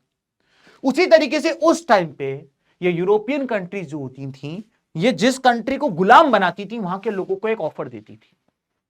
और ऑफर ये होता था कि हम आपको बाहर देश विदेश लेकर जाएंगे। लोग बोलते थे क्यों भाई, हमारे पास तो पैसा नहीं है। बोले हम है ना, हम आपको लेके जाएंगे, हाँ लेके जाने का खर्चा हमारा। बोले साहब लेकिन वहां जाके हम खाना क्या खाएंगे? बोले खाना हम देंगे। बोले साहब लेकिन हम वहां जाके पैसा क्या कमाएंगे? वही तो बता रहे हैं, आप चलिए हमारे साथ ऑस्ट्रेलिया, वहां पे हमारे पास एक खेत है, उस खेत में आप 5 साल हमारे लिए काम करना। क्यों? क्योंकि हम आपको लेकर गए, हमने आपके ऊपर खर्चा किया, हम आपको खाना दे रहे हैं, आप 5 साल वहां मेरे लिए काम करिएगा। 5 साल बाद हमारा जो कॉस्ट लगा है वो निकल जाएगा, फिर आप आजाद हो। अब आप वहां रहो, वहां की लड़की से शादी करो या वापस आ जाओ, या वहां पर आप करेंसी यूएस डॉलर में कमाओ, हमें कोई फर्क नहीं पड़े है। इस तरीके की लेबर को कहा जाता था बॉन्ड इंडेंचर्ड लेबर। अब ये जो इंडेंचर्ड लेबर इंडिया से ले जाई जाती थी, जैसा कि मैंने आपको बताया, इनको 5 साल के लिए कॉन्ट्रैक्ट साइन करवाया जाता था। 5 साल के लिए आपको चलना पड़ेगा। अब सवाल ये उठता है कि यहां से ऑस्ट्रेलिया जाने में कितना ही खर्चा लगता होगा। मान लेते हैं कि उस टाइम पे, आज के टाइम पे अगर मैं टिकट कराने जाऊं तो 40,000 50,000 की टिकट हो जाएगी यहां से ऑस्ट्रेलिया जाने की। लेकिन 50,000 रुपए के लिए कोई मुझे कहते 5 साल अब तुझे मेरे लिए काम करना पड़ेगा, मैं तेरे को सैलरी नहीं दूंगा, तू अपने घर नहीं जा सकता, तू मेरा गुलाम बन जाएगा 5 साल के लिए। It is not a good deal bro. तो फिर ये लोग क्यों जाने को तैयार थे? इसका रीजन ये वाले बॉक्स में लिखा हुआ है। इसका रीजन यह था कि उस टाइम पे eastern Uttar Pradesh, Bihar, central India, Tamil Nadu में बहुत सारे चेंजेस हो रहे थे। यहां की जमीन पे जो किसान था वो बहुत हाई रेंट देना पड़ रहा था किसान को, तो यहां बेचारा वो कमा नहीं पा रहा था। साथ ही साथ इंडिया में और बाकी इलाकों में बहुत सारी जमीन खाली कर दी गई थी, जंगल काट दिए गए थे ताकि वहां प्लांटेशन किया जा सके। तो लोगों के पास अपने शहर, अपने घर, अपनी कंट्री में कमाने के सोर्सेज नहीं थे, जिसके कारण इन लोगों को बाहर जाना पड़ा, और इसलिए लोग जाते थे। लेकिन क्या आप जानते थे ये जो इंडेंचर्ड लेबर होती थी, इनकी सिचुएशन बहुत खराब होती थी। यहां पे बताया गया है कि किस तरीके से इनको बहुत हार्श कंडीशन में रखा जाता था, बहुत इनह्यूमन कंडीशन में रखा जाता था और इनको किसी भी तरीके की सिंपैथी नहीं दी जाती थी। पता चला एक छोटा सा कमरा होता था, उसमें बहुत सारे लोग भरे रहते थे, काम ज्यादा करवाते थे, 24 घंटे में से 18 घंटे काम करवाते थे, सैलरी के नाम पे कुछ ना देते थे। सेकेंड पॉइंट बताया गया है कि इन लोगों के पास कोई लीगल राइट्स नहीं होते थे, यानी इस इंडेंचर्ड लेबर को अगर मैं मार के काम कराऊं और अगर मारते मारते अगर वो मर जाए तो वो अपने मालिक के खिलाफ केस नहीं कर सकता है। इसके अलावा बताया गया है कि किस तरीके से अगर तुम अपना काम अच्छे से नहीं करोगे, पहले कह दिया 24 घंटे का काम, 24 घंटे में से 18 घंटे काम करना है, उसके बदले में तेरे को 10 रुपए दूंगा। अब तुम सोचो 10 रुपए क्या ही है, और उसमें भी कह रहा है कि अगर 10 रुपए में तेरा काम मुझे अच्छा नहीं लगा तो मैं उसमें से भी कटाई कर लूंगा। और लास्ट बताया गया है कि किस तरीके से अगर वो भागने की कोशिश करते थे तो उनको पकड़ के सीवियर पनिशमेंट दी जाती थी दोस्तों। तो इंडेंचर्ड लेबर क्या थे, उनकी क्या कंडीशंस थी, ये यहां बताया गया है। अब इंडेंचर्ड लेबर जब एक जगह से दूसरी जगह जाते थे तो वो अपने साथ अपना कल्चर, अपना ट्रेडिशन, अपना लैंग्वेज, अपना रिलीजन, अपना फेस्टिवल भी ले जाते थे। इसको मैं आपको दो चीजों से बताता हूं, ठीक है। सबसे पहले मैं आप लोग को बताना चाहता हूं कि अगर आप इस्लाम की बात करें, अगर आप इस्लाम की बात करें तो इस्लाम के अंदर मेरे बच्चों ध्यान से देखिएगा आप, हां, अगर हम इस्लाम की बात करें तो इस्लाम में एक थे जिनका नाम था श्री प्रॉफेट मोहम्मद साहब, ठीक है, श्री प्रॉफेट मोहम्मद साहब, ठीक है। इनको मैसेंजर ऑफ गॉड कहा जाता है। प्रॉफेट का मतलब ही होता है मैसेंजर ऑफ गॉड। अब प्रॉफिट का जो कॉन्सेप्ट है सिर्फ इस्लाम में नहीं है, 3 रिलीजन में है, क्रिश्चियनिटी के अंदर, जुडाइज्म के अंदर और इस्लाम के अंदर। इसलिए इन तीनों रिलीजन को अब्राहमिक रिलीजन्स भी कहा जाता है। तो इस्लाम के जो प्रॉफिट मोहम्मद साहब थे, इन्होंने ये बात बोली कि मुझे अल्लाह जी ने कुरान, होली बुक जो है वो दी और बताया कि अब ये होली बुक है और इसको फॉलो करने वाले जो फॉलोवर्स होंगे वो इस्लाम कहलाएंगे, इस्लाम, और वो मुस्लिम्स कहलाएंगे। क्लियर हो गया। अब प्रॉफिट मोहम्मद साहब जो थे, प्रॉफिट मोहम्मद साहब जो थे, इनके ग्रैंड सन थे, ठीक है, इनके पोते साहब थे।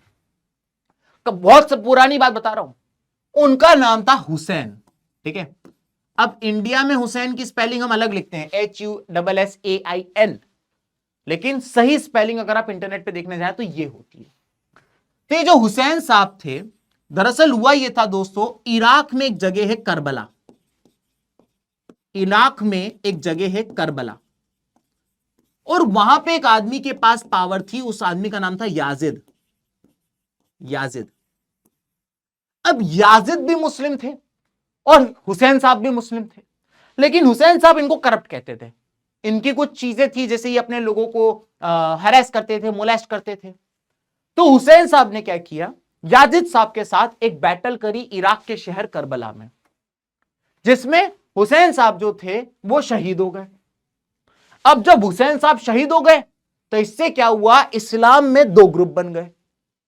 एक ग्रुप कहता था कि तुम्हारे कारण ये हुआ, दूसरा ग्रुप कहता था कि सॉरी लेकिन हमसे गलती हो गई। और इस तरीके से इस्लाम के 2 ग्रुप बन गए।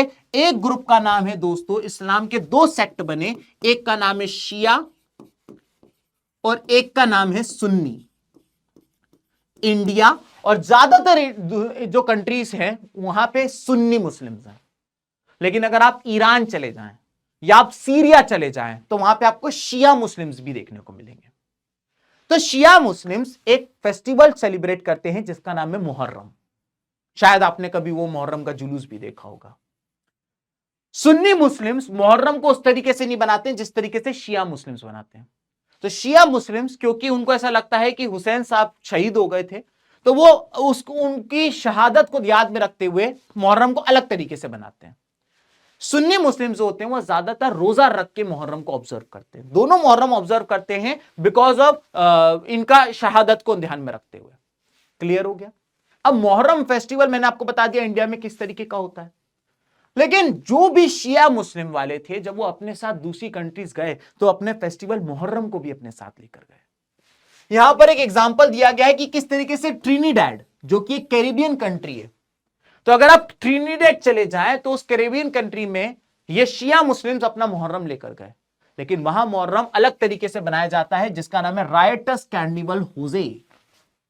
और यहां पर इस तरीके से एक कार्निवल निकाला जाता है। ये तो हमारे वहां भी निकलती है, इनका कहते हैं ताजिया।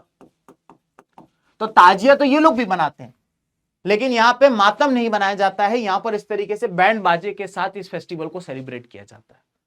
तो आप देखिए, जब इंडेंचर्ड लेबर एक जगह से दूसरी जगह गए तो अपना रिलीजन, अपना फेस्टिवल भी लेकर गए, और वो फेस्टिवल किस तरीके से चेंज हो गया।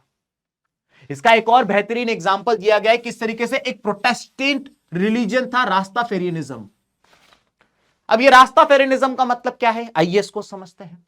अगर हम रास्ताफेरियनिज्म की बात करें तो ऐसा माना जाता था कि भगवान गॉड जीसस क्राइस्ट एक व्यक्ति को भेजेंगे जिनका नाम है हेली सेलेसी, और ब्लैक कम्युनिटी जो है, जिनकी स्किन ब्लैक है, उनके साथ जो भेदभाव हो रहा है, उनको बॉन्डेड लेबर बनाया जा रहा है, उनकी कंट्रीज को हमला किया जा रहा है, इन सब के खिलाफ ये आवाज उठाएंगे और सबको आजादी दिलाएंगे।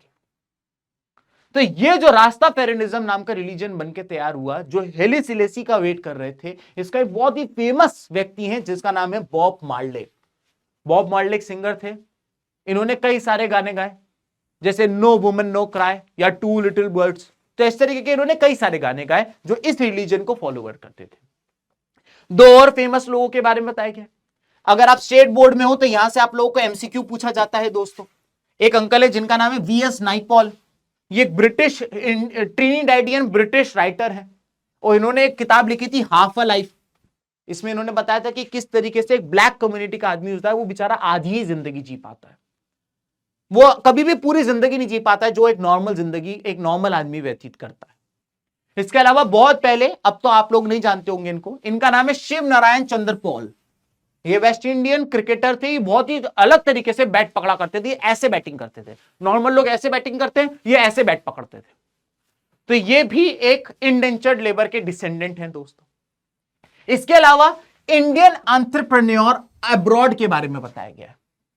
इसका क्या बताया गया है, जैसे कि ब्रिटिशर्स ने हमें कई लूटा, बहुत लूटा, लेकिन बहुत सारे इंडियंस ने इसका पैसा भी बनाया। जैसे यहां पे दो लोगों के बारे में बताया गया है, एक शिकारीपुरी श्रॉफ और दूसरा नट्टुकोटाई चेट्टियार। तो शिकारीपुरी श्रॉफ और नट्टुकोटाई चेट्टियार जी जो लोग थे, इन्होंने देखा कि इंडिया का जो एग्रीकल्चर है उसकी बाहर बहुत डिमांड है। तो ये अपने किसान के पास गए, किसान से कहा, अरे भाई जो तू ये उगा रहा है इंडिया में तो बेच, बाहर भी बेच, एक्सपोर्ट कर, एक्सपोर्ट। तो किसान ने कहा, मैं एक्सपोर्ट करना तो चाहता हूं, मैं भी डॉलर में पैसा कमाना चाहता हूं, लेकिन प्रॉब्लम यह है कि मेरे पास इतना पैसा नहीं है कि मैं इसको एक्सपोर्ट करूं और बाहर जा जाके पैसा बनाऊं। तो इन्होंने कहा, दिक्कत की क्या बात है ब्रो, हम तुझे फाइनेंस करेंगे और तू इसको एक्सपोर्ट कर, जो भी पैसा आएगा उसमें से थोड़ा मार्जिन हम रखेंगे, थोड़ा तुमको दे देंगे। तो इस तरीके से इन्होंने बहुत पैसा बनाया। इसके अलावा एक और लोगों के बारे में मुझे आपको बताना है, हैदराबादी सिंधीज। ये क्या करते थे, यूरोपियंस जहां भी जाते थे, जिस इलाके में कब्जा करते थे, ये वहां पे जाके गोडाउन बना देते थे, ये वहां पे जाके गोडाउन बना देते। अब ऑब्वियस सी बात है, अफ्रीका पे कब्जा किया, अफ्रीका के रिसोर्सेज लूटोगे तो कहीं तो जमा करोगे, तो ये गोडाउन बना देते थे। तो जब यूरोपियंस लूट लाट के बाहर निकलते थे, अब इनको कहां रखे थे, अपना गोडाउन लेके खड़े रहते थे, आओ आओ आओ, रखो रखो। और यूरोपियंस जो हमको लूट लूट के अमीर हो रहे थे, ये यूरोपियन से पैसा बना बना के अमीर हो रहे थे। तो ये चीज यहां पे बताई गई है दोस्तों। अब इंडियन ट्रेड, कॉलोनलिज्म और ग्लोबल सिस्टम के बारे में समझ लेते हैं। एक ऐसा टाइम था जब इंडिया से बहुत सारा कॉटन का कपड़ा यूनाइटेड किंगडम जाता था। मैंने आपको पहले ही बताया था, यूनाइटेड किंगडम में 4 देश आते हैं। सबसे पहले नॉर्दर्न आयरलैंड आता है, ऊपर स्कॉटलैंड आता है, नीचे इंग्लैंड आता है, यहां पे वेल्स आता है। इन सबको मिला के नॉर्थ यूनाइटेड किंगडम बनता है। ये एक अलग देश है, इसको ना गिनिएगा दोस्त। ये एक अलग देश है जिसका नाम है रिपब्लिक ऑफ आयरलैंड। ये एक अलग देश है। आपने एक बॉक्सर, एक यूएफसी फाइटर है कॉनर मैकग्रेगोर, ऐसे ऐसे करके चलता है, वो यहां का है, रिपब्लिक ऑफ आयरलैंड का। ठीक है। तो एक टाइम था, वंस अपॉन अ टाइम, बहुत सारा कॉटन का कपड़ा यूनाइटेड किंगडम में हम लोग जा जाके बेचते थे। यहां पे ये बताया गया है कि ब्रिटिशर्स ने फिर लगा दिया टैरिफ बैरियर। अब सर ये टैरिफ बैरियर क्या है, आइए मैं आपको समझाता हूं। दरअसल दोस्तों, इंडिया में कॉटन बहुत सारा उगता था, तो इसके कारण हम लोग यूनाइटेड किंगडम में बहुत सस्ते दाम पे कॉटन बेचने लगे। हम लोग से 10 रुपए में कॉटन यूके बेचने लगे। अब यूके का जो आम आदमी है वो भी कॉटन उगा रहा है मान लेते हैं, लेकिन उसको कॉटन उगाने में पैसा ज्यादा लग रहा है, वो इतना कॉटन नहीं उगा पा रहा है, तो उसका कॉटन जो है, उसका कॉटन 20 रुपए का है। अब यूके का एक आदमी बताओ किसका कॉटन खरीदेगा, इंडिया का खरीदेगा कि यूके का खरीदेगा? ऑब्वियस सी बात है इंडिया का खरीदेगा, क्योंकि वो 10 रुपए का पड़ रहा है। तो यूके का लोग तो आदमी कॉटन खरीदेगा नहीं, तो यहां पर लगा दिया जाता है टैरिफ बैरियर, और टैरिफ बैरियर लगा दिया गया, और यूके की कंट्री ने कहा कि ये लीजिए आपके लिए टैरिफ बैरियर, अब आप जो ला रहे हैं हम आपसे 20 रुपए और लेंगे। अब ऑटोमेटिकली 10 रुपए की चीज में 20 रुपए और ऐड हो जाएगा, तो वो 30 रुपए का हो जाएगा। तो अब ये चीज जैसे टैरिफ बैरियर से बाहर निकलेगी तो वो 30 रुपए की हो जाएगी, जिसके कारण यूके का जो चीज पहले महंगी थी अब वो सस्ती हो जाएगी, और आम आदमी अब यूके के लोकल लोगों से खरीदना शुरू कर देगा। तो ये बात बताई गई है, टैरिफ बैरियर लगा के चीजों को महंगा कर दिया गया भारत की। क्लियर हो गया दोस्तों? यहां पे ये बताया गया है कि जहां पहले 1800 में हम 30% एक्सपोर्ट करते थे, बेचते थे, टैरिफ बैरियर लगने के बाद 1850 तक आते आते वो 15% हो गया, और 1870 तक आते आते मात्र 3% हो गया। कमर तोड़ दी हमारे एक्सपोर्ट की। अब देखो इनने चालाकी क्या दिखाई कि तुमसे हम बने बनाए कपड़े नहीं लेंगे, लेकिन हमारे लोग जो कॉटन के शर्ट बना रहे हैं, उस शर्ट को बनाने के लिए हमें कॉटन चाहिए, तो हम तुमसे रेडीमेड कपड़ा नहीं खरीदेंगे, लेकिन हम तुमसे रॉ कॉटन खरीदेंगे। और इन्होंने हमसे रॉ कॉटन खरीदना शुरू किया, जिसकी डिमांड जहां पहले 1812 में 5% थी, 1871 तक आते आते 35% हो गई। हमारे पास ऑप्शन ही नहीं था, हमें कॉटन बेचना ही था और कुछ कर नहीं सकते थे। अब आ जाते हैं हम वर्ल्ड वॉर वन में। वर्ल्ड वॉर वन की अगर हम बात करें तो आप सभी को पता होगा 1914 से 1918 पूरे 4 साल तक चली थी वर्ल्ड वॉर वन। दोस्तों वर्ल्ड वॉर वन के अंदर 2 टीमें थी, जहां पे एक तरफ थी एलाइड पावर्स, जिसमें फ्रांस, ब्रिटेन, रशिया और बाद में यूएसए आ गया था। वहीं दूसरी तरफ थी सेंट्रल पावर, जिसमें Germany, Italy, Austro Hungarian empire, Ottoman empire बाद में आ गया था। अब अगर हम इस वॉर की बात करें तो इस वॉर में आप सभी को पता होगा कि ये वाले जो थे ये लूजर्स थे, और इस वॉर की अगर हम बात करें तो ये वाले जो लोग थे ये विनर्स थे। तो वॉर के बाद क्या इंपैक्ट आया, विनर लूजर दोनों पे इंपैक्ट आया, क्या इंपैक्ट आया वो समझते हैं। सबसे पहली बात, वॉर में लार्ज स्केल डिस्ट्रक्शन हुई दोनों टीमों की। बना बनाया infrastructure, school, college, hospital, road, सब कुछ टूट फूट गया, तहस नहस हो गया। दूसरी बात बताई गई है कि 9 मिलियन लोग यानी कि 90 लाख लोगों की मौत हुई, और 20 मिलियन लोग यानी 2 करोड़ लोग इंजर्ड हुए। इसके अलावा बताया गया है कि जो वर्किंग पॉपुलेशन थी वो डिक्रीज हो गई, और इनकम लेवल डिक्रीज हो गया, क्योंकि वॉर में बहुत सारे लोग एक तो मर गए, तो जो लोग पहले नौकरी करते हैं, टैक्स देते हैं, वो मर गए तो टैक्स कैसे आएगा। साथ ही साथ बहुत सारे लोगों को वॉर में लड़ने के लिए आर्मी में भर्ती कर दिया, तो इंडस्ट्रीज, दुकान वगैरह कौन चलाएगा। और लास्ट बात बताया गया है कि यूएसए जो था, वॉर खत्म होने के बाद एक उधार लेने वाले कॉन्टिनेंट से उधार देने वाला कॉन्टिनेंट बन गया। यूएसए ने दिमाग चलाया। इस वॉर में यूएसए सबसे एंड में कूदा था। 4 साल तक ये वॉर चल रही थी, ये बाकी देश जो थे वो लड़ बेड़ के एकदम खत्म हो चुके थे। लास्ट में यूएसए ने फ्रेश एंट्री मारी, धड़ धड़ धड़ धड़ सबको मार दिया, और यूएसए ने एंड में एंट्री मार के खूब सारा पैसा बना लिया। और यहां पे बताया गया है कि किस तरीके से यूएसए जो है उसने वॉर में लास्ट में एंट्री मारी, तो इसका बहुत सारा पैसा बच गया, और इसने फिर क्या किया, ना केवल इन लोगों को लोन दिया, इन लोगों को भी बहुत सारा लोन दिया। तो एक कॉन्टिनेंट ऑफ क्रेडिटर से, डेप्टर से कॉन्टिनेंट ऑफ क्रेडिटर बन गया। क्लियर हो गया। इसके अलावा वॉर के बाद, अब वॉर में तो चलो जो नुकसान हुआ सो हुआ, मैंने आप लोग को बता दिया क्या 4 नुकसान हुए। वॉर के बाद पोस्ट वॉर भी तो कुछ नुकसान होना था। वॉर से पहले ब्रिटेन की इकोनॉमी अच्छा खासा काम कर रही थी, बढ़िया चल रहा था, लेकिन वॉर में ब्रिटेन ने क्या करा, अपनी सारी इंडस्ट्रीज वालों को कह दिया कि सबकी सब, वॉर के टाइम पे सबको कह दिया कि वॉर के लिए जो जो चाहिए, गोला बारूद, हथियार, यूनिफॉर्म, हेलमेट, जो चाहिए सिर्फ वो बनाओ। तो जो इंडस्ट्रीज बाकी चीजें बनाती थी उनने सब कुछ छोड़ के ये सब बनाना शुरू कर दिया। साथ ही साथ जो आदमी नौकरी करता था या जो आदमी बिजनेस करता था उन सबको छोड़ के ब्रिटेन ने कहा जाओ वॉर लड़ो। इससे क्या हुआ कि जब ब्रिटेन वॉर में उलझ गया तो इनका बहुत सारा नुकसान हुआ। अब ऑब्वियस सी बात है कि कोई एक कंट्री अगर वॉर में उलझ गई तो कोई और तो फायदा उठाएगा। इसका फायदा उठाया इंडिया और जापान ने, और हमने अपनी इंडस्ट्रीज खड़ी करना शुरू कर दी।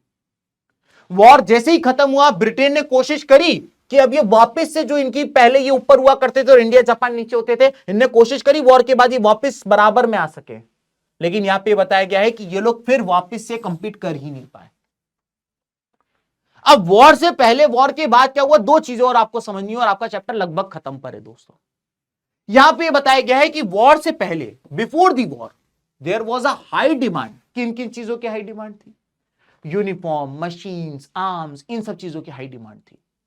तो इन सब चीजों की कई सारी फैक्ट्रीज बनाई गई, उनमें कई सारा प्रोडक्शन किया गया, तो उसमें काम करने के लिए कई सारे लोगों को हायर किया गया, बहुत सारे लोगों को पैसा मिला, तो सारे लोग काम कर रहे हैं, सब ये सब बना रहे हैं।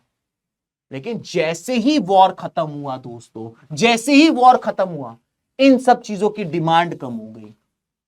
तो जब डिमांड कम हो गई तो प्रोडक्शन कम हो गया, और जब प्रोडक्शन कम हो गया तो यहां पे बताया गया है कि जो लोग पहले यहां काम करते थे उनको बोल दिया गया कि अब हमें आपकी जरूरत नहीं है, यू मे गो। तो बहुत सारे लोग बेरोजगार होने लगे। साथ ही साथ बताया गया है कि वॉर से पहले ईस्टर्न यूरोप की जो कंट्रीज हैं, जैसे कि यूक्रेन हो गया, जैसे कि रशिया हो गया, जैसे कि पोलैंड हो गया, ये जो कंट्रीज हैं ये कई सारा गेहूं उगाती थी। इन्हें ब्रेड बास्केट ऑफ वर्ल्ड कहा जाता था। वॉर शुरू हुआ, और जब ये वॉर शुरू हुआ तो ये सारी की सारी जो कंट्रीज थी ईस्टर्न यूरोप की कंट्रीज, ये सब की सब वॉर में इन्वॉल्व हो गई, और इन लोगों ने अपना वीट का प्रोडक्शन छोड़ के ये सब की सब वॉर में लड़ने चले गए। अब ऑब्वियस सी बात है, पहले ईस्टर्न यूरोप की कंट्रीज गेहूं उगाती थी, सब खाते थे, तो जब ये लोग वॉर में चले गए और इनने गेहूं उगाना बंद कर दिया, तो भाई फायदा दिखा कनाडा, यूएसए और ऑस्ट्रेलिया वालों को। इन्होंने कहा अब हम गेहूं उगाएंगे, इन लोगों ने गेहूं उगाना शुरू कर दिया। ईस्टर्न यूरोप ने जब गेहूं उगाना बंद किया तो इन्होंने गेहूं उगाना शुरू कर दिया वॉर में। अब क्या हुआ, जैसे ही वॉर वापस से खत्म हुआ तो ईस्टर्न यूरोप के लोगों ने कहा हम भी अब गेहूं उगाएंगे, और ये लोग तो उगा ही रहे थे। अब तुम खुद बताओ, इतने सारे गेहूं की डिमांड, जरूरत थी क्या मार्केट में? नहीं।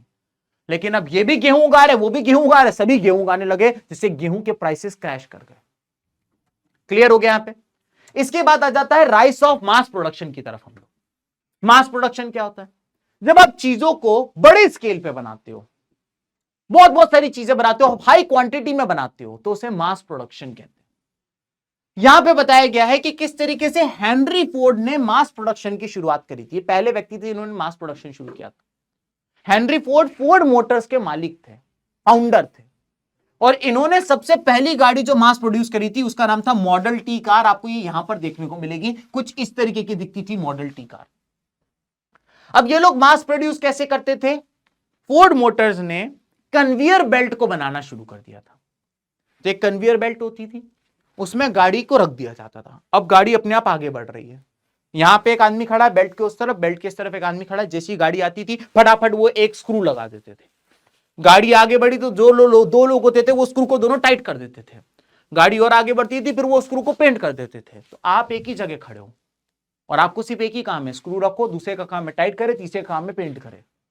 तो कन्वेयर बेल्ट से प्रोडक्शन फास्ट होने लगा, और सबसे पहली कार जो मास प्रोड्यूस हुई थी वो थी मॉडल टी कार, जो कि फोर्ड मोटर्स ने बनाई थी दोस्तों। यहां पे बताया गया है कि मास प्रोडक्शन के बाद जो कार का प्रोडक्शन 1919 में 2 मिलियन था, वो 1929 यानी 10 साल के अंदर बढ़ के 5 मिलियन हो गया। जब आप चीजों को मास प्रोड्यूस करते हो, तो जब उसकी क्वांटिटी ज्यादा होती है, जब आप उसको मास प्रोड्यूस करते हो, तो ऑटोमेटिकली उसकी कॉस्ट कम हो जाती है, और फिर गरीब आदमी भी उसको अफोर्ड कर सकता है और उसको कंज्यूम कर सकता है, तो बहुत सारे लोग उसका कंजप्शन करने लगते हैं। क्लियर हो गया? यहां पे बताया गया है कि फिर आया ग्रेट डिप्रेशन। अब ग्रेट डिप्रेशन क्या है?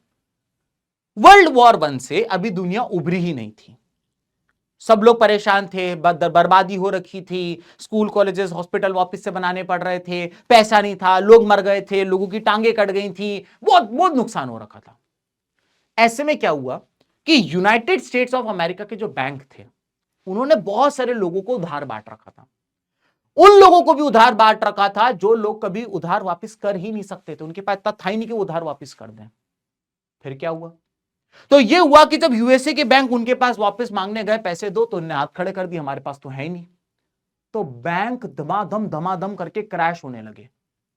ऐसे में क्या हुआ, जो फैक्ट्रीज इंडस्ट्रीज लोन लेकर अपना बिजनेस चलाती थी और लोन चुकाती भी थी। तो जब वो गई बैंक के पास कि अरे हमें तो लोन दो, हम तो वापस करेंगे, तो बैंक ने कहा हमारे पास तो है ही नहीं, हम तो बर्बाद हो गए। तो ये फैक्ट्रीज इंडस्ट्रीज वालों को जब लोन नहीं मिला तो इनको अपना प्रोडक्शन बंद करना पड़ा। जब इनको अपना प्रोडक्शन कम बंद करना पड़ा तो इनकी फैक्ट्रीज और इंडस्ट्रीज में जो लोग नौकरी करते थे उनको नौकरी से निकालना पड़ा। इससे लोगों की जेब में पैसा ही नहीं था, नौकरी चली गई लोगों की। तो इस तरीके का आपको बताया गया है कि एक ग्रेट डिप्रेशन आया था 1929 में।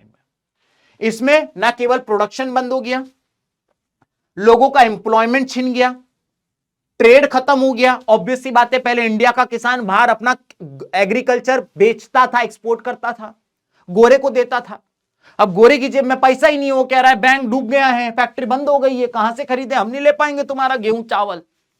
और साथ ही साथ लोगों की इनकम रिड्यूस हो गई थी। ये सारी की सारी चीजें डिक्लाइन हो गई।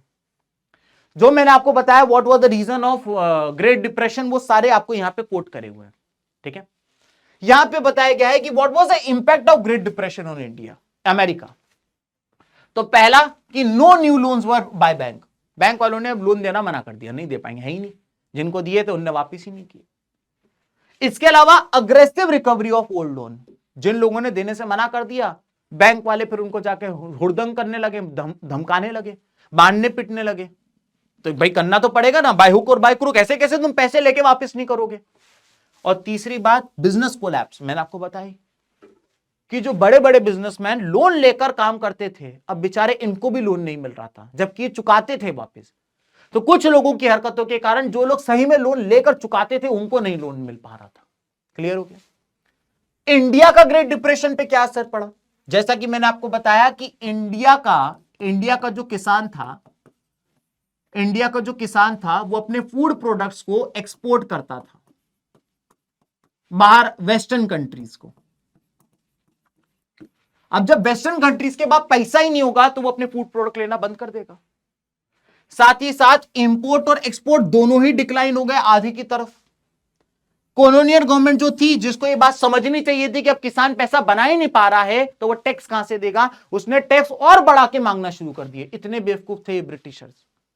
और लास्ट बताया गया है कि गांधी जी ने 1931 के आसपास सिविल डिसोबीडियंस मूवमेंट लॉन्च किया इन्हीं सब चीजों के खिलाफ। और सिविल डिसोबीडियंस मूवमेंट की शुरुआत गांधी जी ने दांडी यात्रा से करी थी, नमक बना के करी थी। ये हमने नेशनलिज्म इन इंडिया में पढ़ रखा था। आखिरी टॉपिक पे आ जाते हैं, rebuilding world economy. World war 1 खत्म हो गया, आपने बताया किस तरीके से। वर्ल्ड वॉर 1 जो था वो 1914 से 1918 यानी पूरे 4 साल चला। और वर्ल्ड वॉर 1 के बाद बताया गया किस तरीके से ग्रेट डिप्रेशन आया और लोगों के पास पैसा ही नहीं था। ग्रेट डिप्रेशन कब आया दोस्तों? ग्रेट डिप्रेशन आया 1929 के अंदर आया। जहां ये सब हो ही रहा था, लोग रिकवर कर रहे थे, तभी शुरू हो गया वर्ल्ड वॉर 2। और ये पिछले बार से ज्यादा खतरनाक, 6 साल चला, ज्यादा कंट्रीज इन्वॉल्व हो गई थी। इस वॉर के अंदर 60 मिलियन कैजुअलिटीज हुई, पिछली बार 9 मिलियन हुई थी। आप खुद देखिए कितना ज्यादा। तो वर्ल्ड वॉर 2 जब खत्म हुआ और दुनिया जब और भी ज्यादा बर्बाद हो गई, तो उसके बाद पूरी दुनिया जो थी वो 2 खेमों में बढ़ गई। पूरी दुनिया जो थी वो 2 खेमों में बढ़ गई। जहां एक तरफ था वेस्ट, और वेस्ट को लीड कर रहा था यूएसए, वहीं दूसरी तरफ था यूएसएसआर जो ईस्ट को लीड कर रहा था। पूरी दुनिया के 2 टुकड़े कर दिए, वेस्ट और ईस्ट। वेस्ट वालों को लीड कर रहा था यूएसए और ईस्ट वालों को लीड कर रहा था यूएसएसआर। और इन दोनों के बीच में कोल्ड वॉर शुरू हुई। कोल्ड वॉर में ये एक दूसरे को डायरेक्ट अटैक नहीं करते थे, एक दूसरे को मारते नहीं थे, लेकिन इनके बीच में कंपटीशन होता था। कौन ज्यादा दोस्त बनाएगा, कौन पहले स्पेस में जाएगा, कौन ओलंपिक्स में ज्यादा मेडल जीतेगा। तो इनके बीच में एक लड़ाई जो थी, ये कंपटीशन होना अच्छी बात है, लेकिन ये कंपटीशन कई बार क्रूअल हो जाता था। तो ये चीज यहां पे दिखाई गई है। अब वर्ल्ड वॉर 2 के बाद अब अगेन कैजुअलिटीज बहुत हुई थी, बर्बादी बहुत हुई थी। तो दोस्तों जुलाई 1944 में ब्रेटन वुड्स हैम्पशायर के अंदर, जो कि यूएसए के अंदर है, वहां पे एक ऑर्गेनाइजेशन थी जिसका नाम था United Nations monetary and financial conference रखी गई। 1944 ब्रेटन वुड्स यूएसए में एक कॉन्फ्रेंस रखी गई, United nation monetary and financial conference. और इन्होंने कहा कि हम 2 ऑर्गेनाइजेशन बनाएंगे। एक का नाम होगा IMF, जिसका फुल फॉर्म है इंटरनेशनल मॉनिटरी फंड्स, और दूसरी ऑर्गेनाइजेशन होगा IBRD यानी international bank for reconstruction and development, IBRD। IMF का काम होगा कि सरप्लस और डेफिसिट को हम ठीक करें, यानी कि जब 2 कंट्री ट्रेड करती है तो कहीं ऐसा ना हो कि एक कंट्री से बेच ही रही है, दूसरी वाली से बेचारी खरीद रही है, तो इसके खिलाफ हम जाएंगे और ट्रेड को बैलेंस करेंगे, सरप्लस और डेफिसिट को। वहीं दूसरी कंपनी जो IBRD है, इसका काम होगा रिकंस्ट्रक्शन करना, यानी कि भाई जो नुकसान हुआ है वर्ल्ड वॉर 2 में, जो तबाही मची है, जो इंफ्रास्ट्रक्चर खत्म हुआ है, उस इंफ्रास्ट्रक्चर को रीबिल्ड करने के लिए जो पैसा देगी वो IBRD देगी दोस्तों। अब इस चैप्टर से, जैसा कि अगर आप CBSE बोर्ड्स में हैं तो मैं आपको बता दूं कि इस चैप्टर से गिने चुने इन बिन 3 क्वेश्चन आते हैं, वही रिपीट होते हैं। बहुत सारे बच्चे तो आधे में वीडियो छोड़ के चले गए थे, लेकिन अगर आप यहां तक रुके हैं तो मैं आपको बता दूं, आपका एक मैं फायदा कराने जा रहा हूं दोस्त। पहला क्वेश्चन ये आ जाता है कि सिल्क रूट जो है वो एक गुड एग्जांपल है trade and cultural link between distant part of the world, explain with example. बहुत बार आने वाला क्वेश्चन है, तुम्हें चिंता करने की जिस बात नहीं है, आंसर भी मैं तेरे लिए लिख के लाया हूं कि क्यों सिल्क रूट को ऐसा कहा जाता है। क्योंकि सिल्क रूट से ना केवल चीजों का ट्रेड होता था, कल्चरल एक्सचेंज होता था, ग्लोबल लिंकेज होता था, सब लिख के लाया हूं। अगला question, how did food promote long distance cultural contact in pre modern world. बढ़िया क्वेश्चन, ये दीजिए आपका, इसका आंसर भी मैं लिख के लाया हूं। Last question, what was the reason behind European migration to America in 19th century. सब ये 19th सेंचुरी में अमेरिका क्यों गए, उसका रीजन मैंने आप लोग को बताया। तो दोस्तों एक और क्वेश्चन आप ये समझ लीजिए कि what was the reason behind European migration. ये तो रिपीट हो गया दोस्तों, ठीक है, ये वाला रिपीट हो गया। इसी के साथ हमारा ये वाला चैप्टर भी होता है समाप्त।